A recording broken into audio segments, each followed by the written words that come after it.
call Club Carnival, which happens the first week of every semester. And it's this event where every single club at the University of Mary Washington signs up. They're assigned a booth. They set up their trifold poster board and their pamphlets, and they put out their QR codes and their giveaways and their candy. They put out a sign-up sheet, and we all table together and say, "Please join our club." Club Carnival can be kind of awkward because it is a game of first impressions. It's gotten easier over the years, though, as we've gotten more pictures on our poster board, and we've built up our stock of brochures and stickers, and we've settled into a sense of who we are as a club. But it used to be really, really tough. Right after COVID, I'd just gotten here. It was a big transition time. We had kind of a couple students and not a very solid program calendar. And people would come up to us and say, "Well, what are y'all about? What do you believe? What kind of stuff do you do?" And we would have to say, "Well, what are you looking for?" Or, "We don't know that yet, but we bet we're gonna figure it out. Why don't you come and see?" The gospel passage this morning feels very Club Carnival to me. I don't imagine that Jesus had a trifold poster board or glossy pamphlets or a calendar of upcoming events to share, but he did have a bit of a reputation that preceded him. And kind of like college ministry tabling, this story is essentially telling of the first encounters between Jesus and the people. And the first encounter between Jesus and the people is this pair of questions.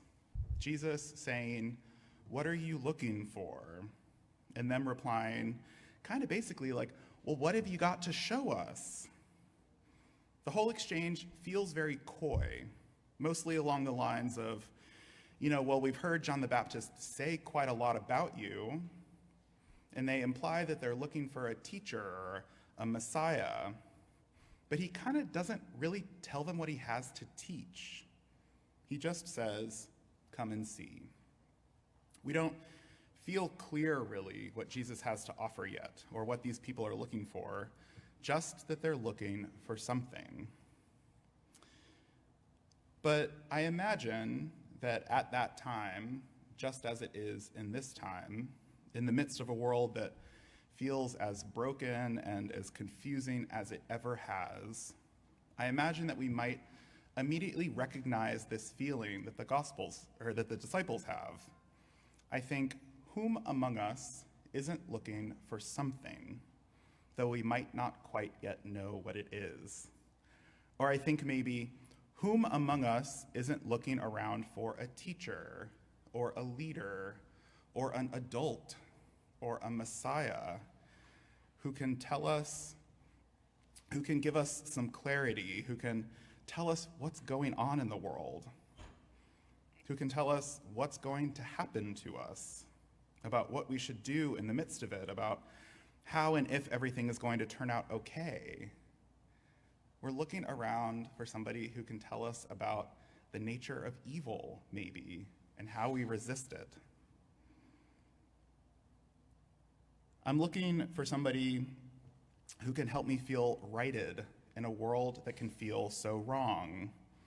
I might be looking for somebody who can offer moral clarity in a time of moral murk.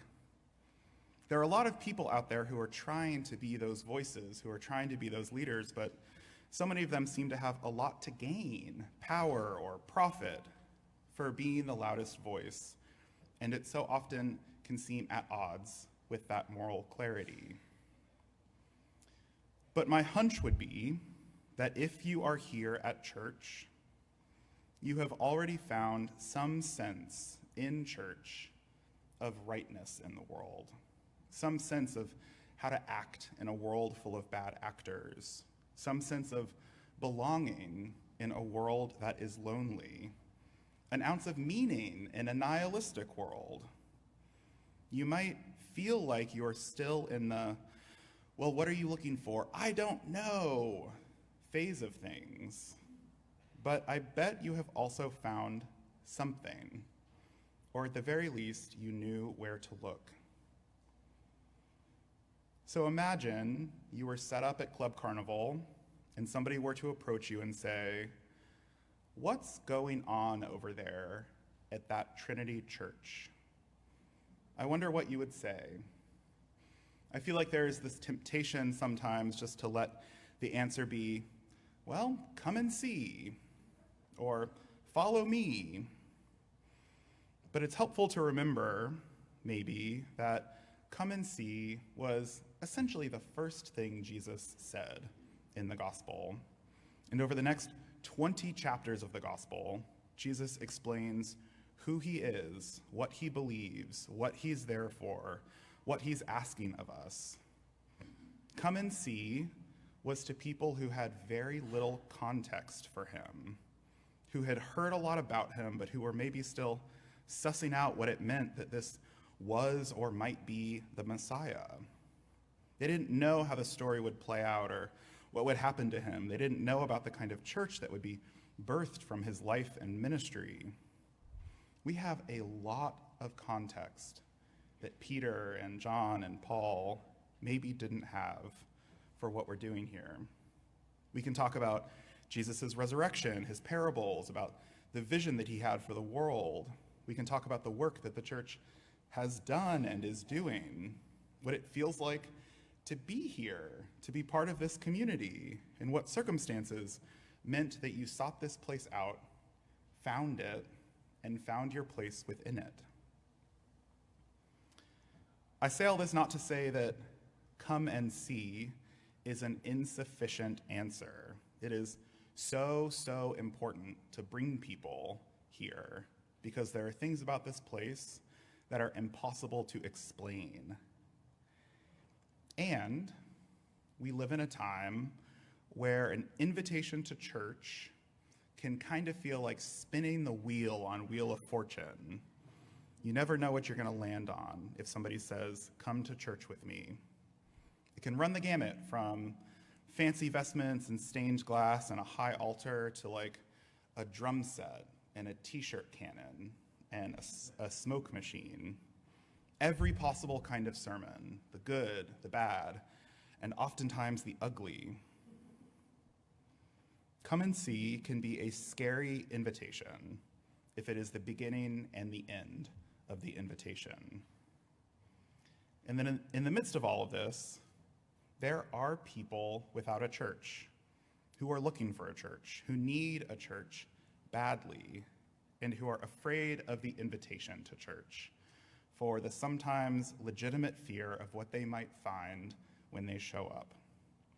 There are people who need faith, who need a community of friendship and mutual care, a place to help them navigate tragedies or people to share their joy with.